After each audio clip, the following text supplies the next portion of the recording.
Vamos lá então, moçada, vamos resolver aí o item B da terceira questão, que fala a seguinte suposição, né? Ele quer saber, dentre 1.000 sacos ensacados, quantos sacos estão com a probabilidade entre 49,5 e 51,5.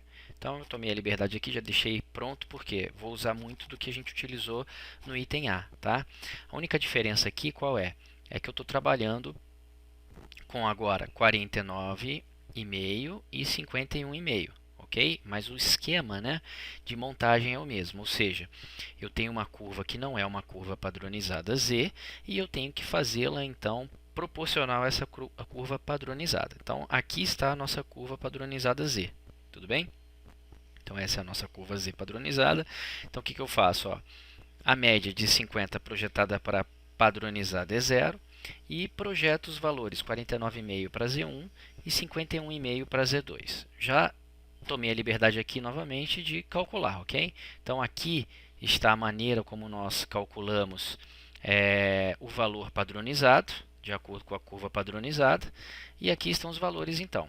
O 49,5, a média 50, com desvio padrão de 0,5, né? Então me deu um valor de menos 1.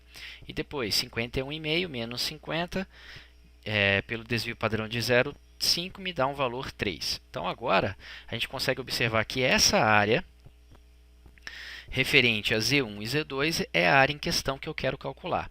Bom, fazendo então, para Z1 o valor encontrado foi menos 1.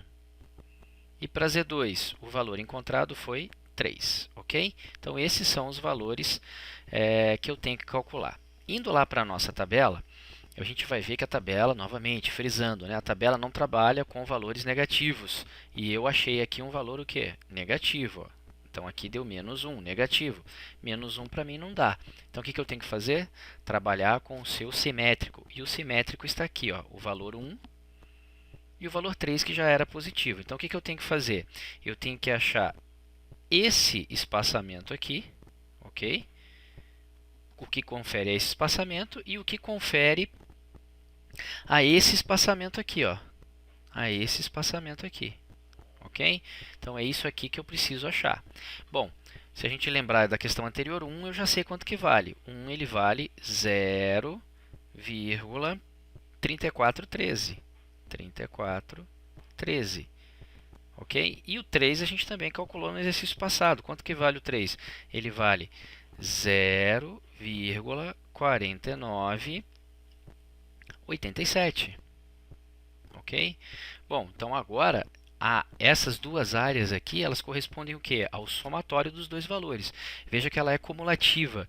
Eu não tenho apenas que entender que a área 3 já corresponderia aos dois valores, ok? Então eu tenho a área 1 mais a área 3, tá? Tudo isso então está correspondendo a esse valor que nós queremos aqui. Por quê?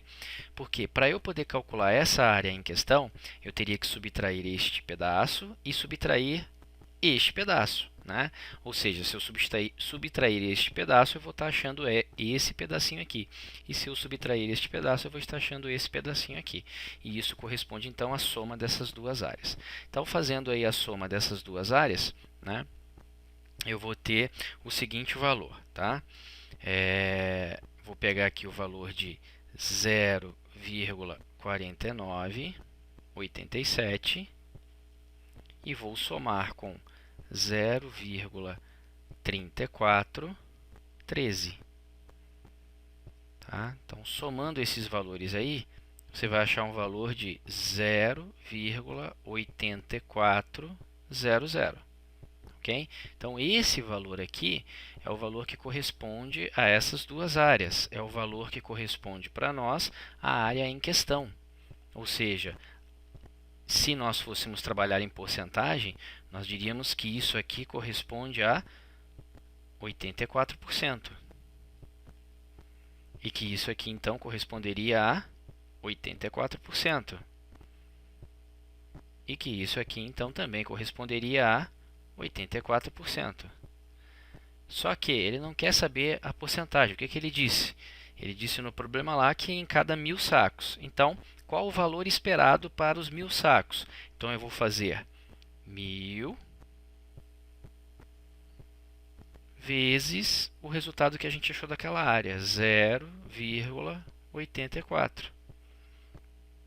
Ok? Então, isso vai me dar um total de 840 sacos. Então, nós vamos achar um total de 840 sacos que estão com este valor, né, entre 49,5 e 51,5 em relação à média, ok? Tudo bem? Tranquilo?